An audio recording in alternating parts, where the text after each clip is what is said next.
Firebrand. Oh, you have the candle of poltergeist. Please, use it in front of me, now. Firebrand, use the candle of the poltergeist. I can move. Seems my magic is coming back. The King of Destruction took me by surprise and sealed my magic. But nobody knows who the King of Destruction is. I suggest you seek a great old man named Leith, who lives in the Labyrinth to the north of the village Topete. He may know something about the King. I'll give you my power, Firebrand. Now Firebrand can jump higher and fly faster than before. With that, hello everyone and welcome back to Let's Play Gargoyle's Quest 2, The Demon Darkness. In the last part we continued out in the world, and stuff happened. That's basically the best way I can summarize the last part. And now welcome to Topete, or Topete. I don't know how to pronounce it. It's a lost village, supposedly. They say a horrible monster called Dagon lives in the desert south of this village.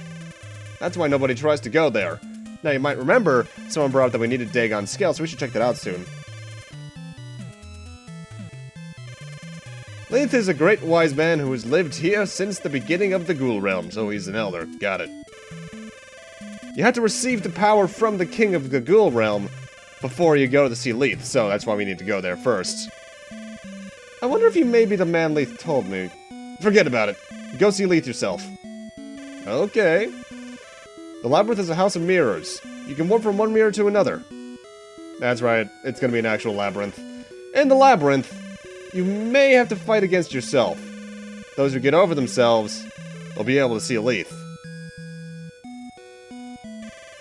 Doppelganger is a monster of the mirrors. Never attack him while he's transformed into you. Attack him when he reveals himself.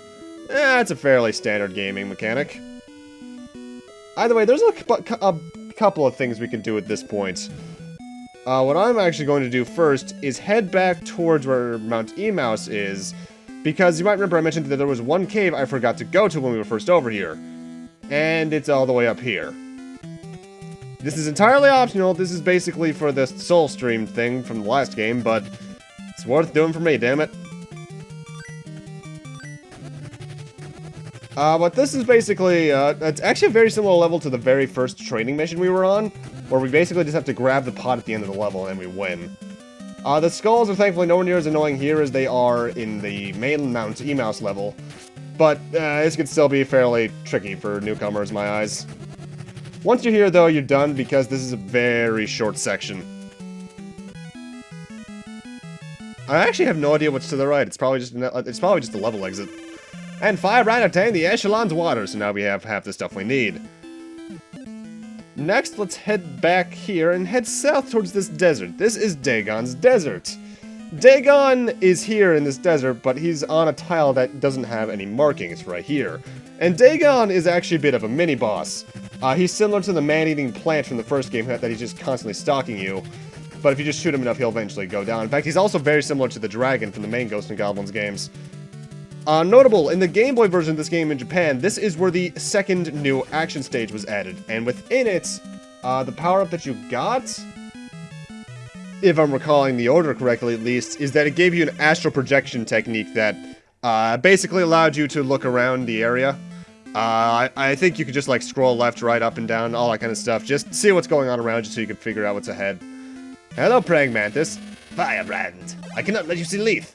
Random boss against the Praying Mantis, and this guy is either really annoying or really easy if you figure out the trick about him.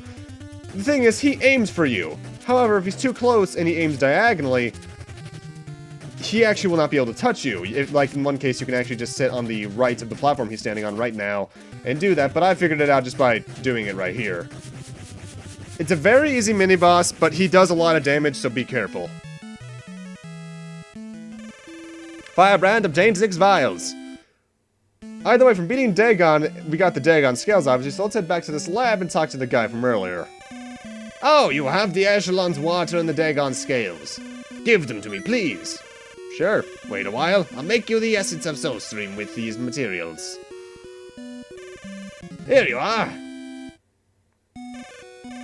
Use it, and your vitality will be fully recovered. So basically now we have a health restore in the middle of a level. I believe unlike the last game, you need to come back to him if you want to get replenished, by the way. Also, you might be wondering what's with the weird video flow I have going on there until now. That's mostly because in recording, I forgot to get the Echelon's water until after we enter the Labyrinth. So, kind of screwed up there. So I had to go back, record a new section, and yeah. Mind you, Gargoyle's Quest 2 has had a rarity occur where I've actually had to combine footages, recording sessions rather, because the parts when edited either were too short or too long. And that hasn't happened probably since Final Fantasy II, so it's been a while. Also, if it's not obvious by the fact we now have Wing Level 3, when we got the power from the King of the Ghoul Realm, he just upgraded our flight meter and our jump. Kind of odd for the King of the Ghoul Realm. You'd think he'd be giving us something better, like the final power-ups, but nope. Railroading. Who am I to judge? And welcome to the Labyrinth. This is probably the worst level in the game on your first playthrough, because the way this works is each of these unbroken mirrors serves as a door. Each one leads to another one, and some of them lead really out of the way, like these two lead to each other. However, there's only one correct path to go through. There's a few paths I don't go down that just lead to a vial, or in one case, an extra life. But I just want to get through this stage because, honestly, while I actually like this stage from a design standpoint, it's really annoying and I have nightmares about it, so let's get the hell out of here. In this case, you want to take the upper left mirror. I forget where the upper right leads. And this is a fairly standard room, just get to the end. Watch out for that ghost guy, by the way, because he will knock you into the spikes. Thankfully, Capcom figured out the spike glitch by this point, and, well, actually, I think this is in both Gargoyle's Quest games. If you stand on instant kill floorings in either game, it won't kill you if you're in the middle of an invincibility state. Do not go into this door, that mirror in particular, because if I recall, that takes like 5 minutes out of your time.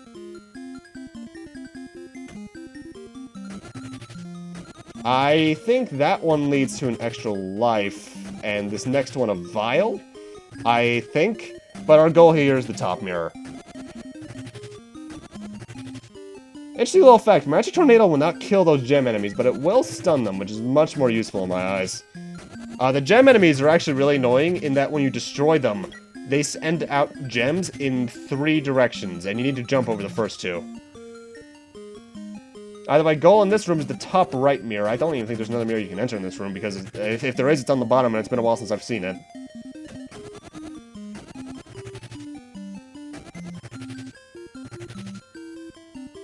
I really like the music here, though. Honestly, I like this gimmick in general. I've always liked maze levels when they're done right. This is possibly the most tricky room in the entire level. We need to enter this mirror in specific, no others. And that can be a bit god-dang, because there's a lot of trial and error involved here. And now it's basically just a fairly linear path, if I recall.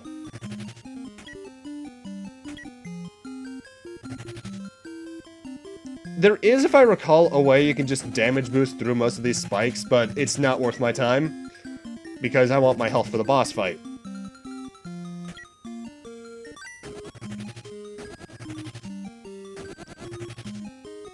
You know, I like how much use they actually end up giving you to getting out of the Magic Tornado in this game. Because some games add a power-up like that into the sequel, and it either just doesn't get used or it's too broken. In this game's case, they bounce out pretty easily. Pretty well, rather. Either way, here's the boss fight for the stage, which, as someone warned us, is the doppelganger. The way this guy works is that whenever he's you, do not attack him, because that will damage you.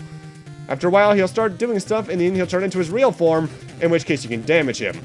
This fight can be dangerous because he does a lot of damage, especially if you're as reckless as I am. But he's not too complicated, because that's about the only attack he has. After that, I think he only has a single projectile attack, which is kind of pathetically easy, honestly. Pathetically simple, rather.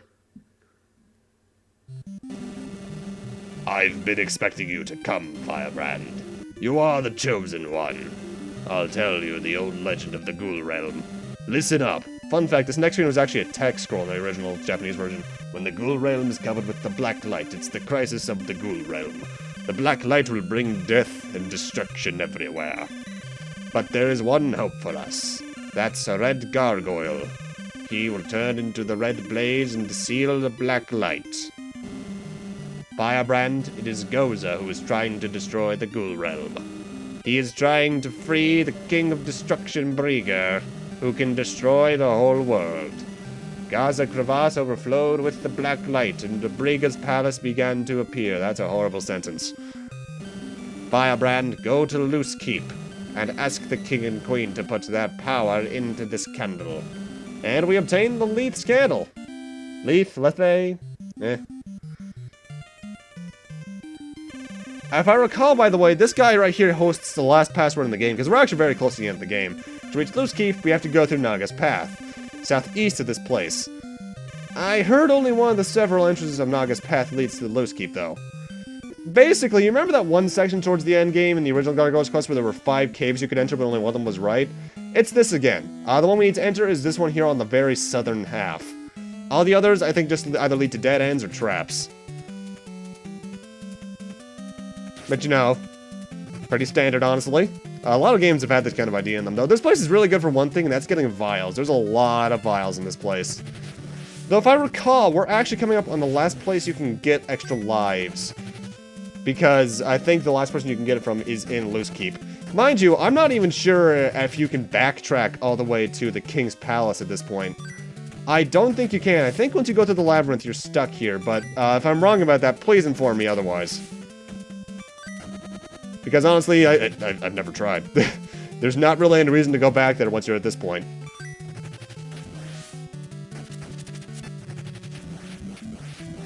These spirit birds are probably one of the weirdest enemies in the game, by the way, only because they're spirit birds. The hell are they? Either way, thankfully this platforming section is mercifully short, so let's get the hell out of here. And once we're out of it, Loose Keep is quite literally just a brisk walk away, because it's right there. Good for you, Firebrand. This is Loose Keep. Anyone in here? No? Okay, yeah, there is a guy who sells maelstroms in this town. He's the one on the right. Behave yourself! Can't you see that King Rushafel is in the left tower, and Queen Verona is in the right tower? Rushafel? Uh-oh. Yeah, I didn't think we'd be seeing this guy again so soon, did you? Let's go talk to his queen first. Wow, you were just basically a blue Rushafel. Oh, that's the Leith's candle. You saw Leith, didn't you? He must be the one who can save the ghoul realm. I'll put my power into the candle. Cut. And we obtain the Hippogriff's Feather. So now we have wing level 4, which allows us to fly for a pretty damn long time. Firebrand's wings were covered with the Hippogriff's Feather. Now Firebrand can fly further than before. Go ahead, Firebrand. Stop the black light. Alright, let's go talk to your husband. I have some choice words to him about last time. Hello, Rushafel. Your name is still a mistranslation of Lucifer. Oh, that's the Leith's candle. You saw Leith, didn't you? You must be the one who can save the ghoul realm. I'll put my power into the candle. Ka. Something very powerful is built up in Firebrand's body. Firebrand obtained the Magic Claw, which is the exact same one from the first game. With the Magic Claw, you'll be able to climb up the walls of thorns. The future of the ghoul realm depends on you, Firebrand. In that, basically, we can now gum up spiked walls and jump off them. It's the exact same ability it was in the first game. It's actually still one of the best abilities in the game in terms of rapid fire, because not only does it kill a lot of things just quickly, but it's just really good for platforming. The Magic Tornado is basically almost out of use at this point. Because now that we can do this, what else do we need? Especially if you're a Mega Man player. Whee! Either way, let's go talk back to Leith. Talk back to Leith. Yeah, that sounds smart. You seem to have obtained the power of Rushafel and Verona. Now I'll put my power into the candle. Ka. Leith's candle turned into the candle of the ghoul realm. Which I guess is supposed to be the eternal candle? Use the candle of the ghoul realm before the barrier at Brigand's Palace, and the barrier will be broken. Firebrand, go to Brigand's Palace, destroy Goza, and save the ghoul realm. Please. Alright, you might be wondering where that barrier in front of Brigand's Palace is. Quite simply, 6 spaces to our right. Just use the candle here, and this magic rock is brought out of our way. You know, Firebrand, you can wall jump and fly. You probably could have just jumped over that, but okay. And in the distance, there's Brigand's Palace. But with that, I'm going to need to end this off here. Thank you guys for watching, and in part 4, just like last time, we're finishing off the game, ladies and gentlemen. See you guys then.